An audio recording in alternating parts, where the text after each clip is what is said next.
الحمد لله نحمده ونستعينه ونستغفره ونعوذ بالله من شرور أنفسنا ومن سيئات أعمالنا من يهده الله فلا مضل له فمن يضلله فلا هادي له نشهد أن لا إله إلا الله وحده لا شريك له ونشهد أن سيدنا محمدا عبده وحبيبه ورسوله أما بعد فيا عباد الله اتقوا الله وأطيعوه إن الله مع الذين اتقوا والذين هم محسنون قال الله تعالى في كتابه الكريم أعوذ بالله من الشيطان الرجيم بسم الله الرحمن الرحيم ولا تحسبن الذين قتلوا في سبيل الله أمواتا بل أحياء عند ربهم يرزقون Sadaqallahul azim.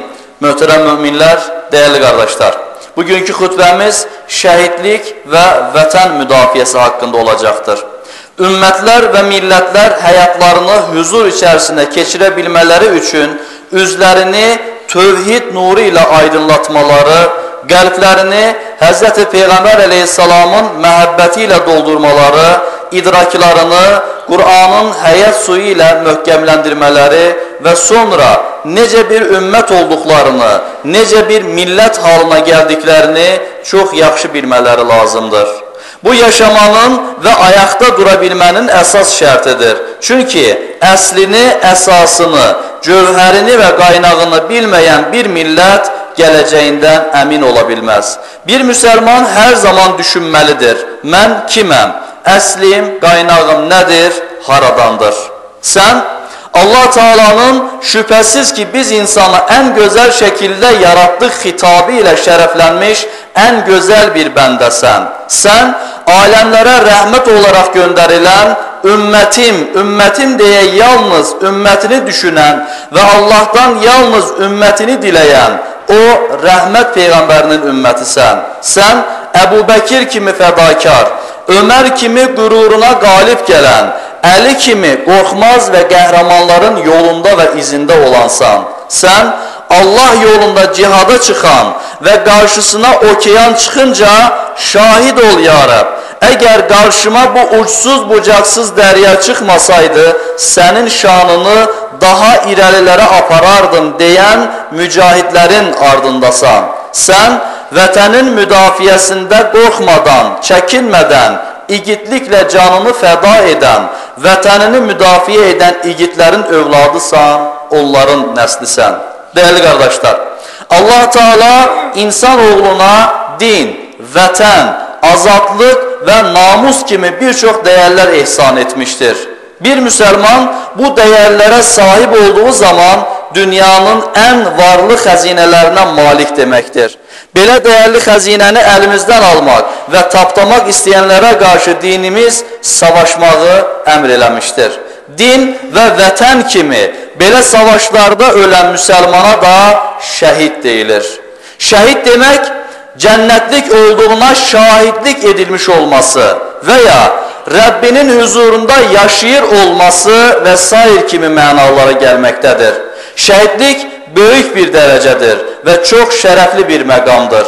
Qul haqqı xaric bütün günahları bağışlanar və cənnətə hesabsız girəcək bəxtiyarlardır.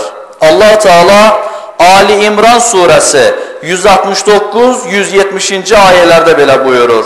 Allah yolunda öldürülənləri, şəhid olanları heç də ölü zənn etmə. Əsl həqiqətdə onlar diridirlər.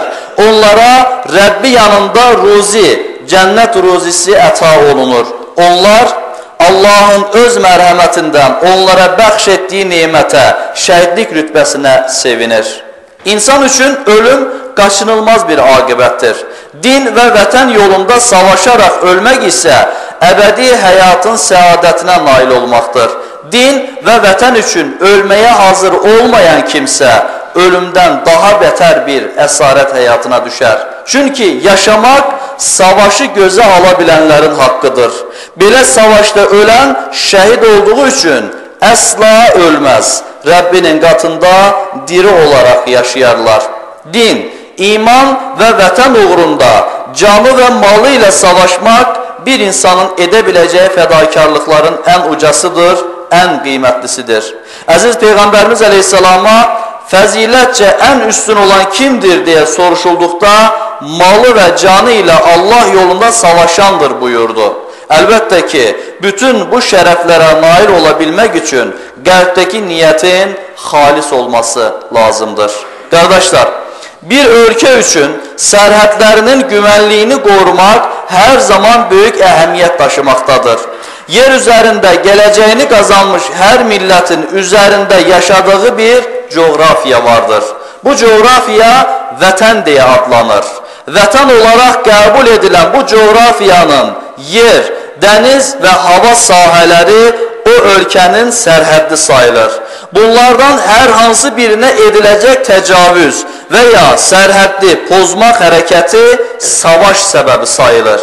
Ona görə sərhədləri qorumaq və oralarda növbə tutmaq ən müqəddəs vəzifələrdən biri olub, sülh zamanı da olsa əskərlik vəzifəsi İslam nəzərində cihad sayılmışdır. Bu şərəf sadəcə sərhədlərə aid olmayıb, bir ölkənin hər yerində edilən əskərlik vəzifəsi şərəflidir və müqəddəsdir. Çünki hamısının tək bir qayəsi vardır. O da vətəni düşmənlərə qarşı qorumaqdır. Vətən müdafiəsindən məqsəd sadəcə sahib olunan torpaqları qorumaq deyil. Vətən müdafiəsindən məqsədlərindən biri də bunun arxasındakı əsas qayə o torpaqlar üzərində yaşayan insanları, onların dinini, canını, malını və namusunu qorumaq və millətin fərdlərini azadlıq içərisində yaşatmaqdır. Əziz müsəlmanlar, vətən müdafiəsi sadəcə bu vəzifəsini yerinə gətirənlərə aid olmayıb, geridə qalan bizlərin də tərk edilməz bir borcudur, vəzifəsidir. Onların vəzifəsi vətənin sərhədlərini qorumaqdır. Bizim vəzifəmizdə vətənimizi daxilindən vətənin bütövlüyünü qorumaqdır. Müsəlman fərdlərin hər biri özünü bu vəzifə ilə mükəlləf bilib, cihadı, savaşı müqəddəs vəzifə qəbul etməlidir. Allah Teala yenə Ali İmran surəsinin 200-cü ayəsində cihada, savaşa daim hazır olunmasını əmr edərək belə buyurur. Ey iman gətirənlər, səbr edin, dözün, düşməninizə üstün gəlin, cihada hazır, oyanıq olun və Allahdan qorxun ki, bəlkə nicat tapasınız. Ona görə vətənin qorunması, müdafiəsinin şərəfi, fəziləti və mükafatı haqqında əziz Peyğəmbərimiz Allah yolunda sərhəddə bir gün növbə tutmaq, başqa yerlərdə 1000 gün növbə tutmaqdan daha xeyirlidir deyə buyurmaqdadır. Bütün bunlar müsəlmanları istər sərhədlərdə növbə tutaraq vətəni müdafiə etmək, istərsə də vətən daxilində vətəni müdafiə etmək, bütünlüyünü qorumağa və hətta hər cür xəyanətdən qorumağa təşviq etməkdədir. Bir kimsə istər əskərlik vəzifəsinin başında, istərsə də vətən müdafiəsi zamanı ölərsə, o şəhid olaraq Rəbbinə qovuşar. Şəhid olmaq isə yer üzərində ən şərəfli ölümdür.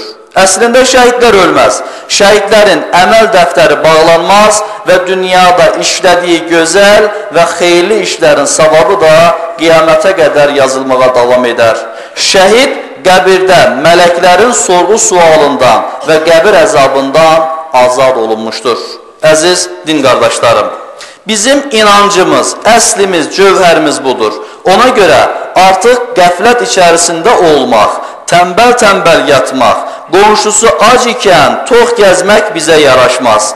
Doğruluqdan, düzgünlükdən, ədəb və iffətdən, ədalətdən ayrılmaq, çayxanalarda, restoranlarda vaxt öldürmək bizə yaraşmaz.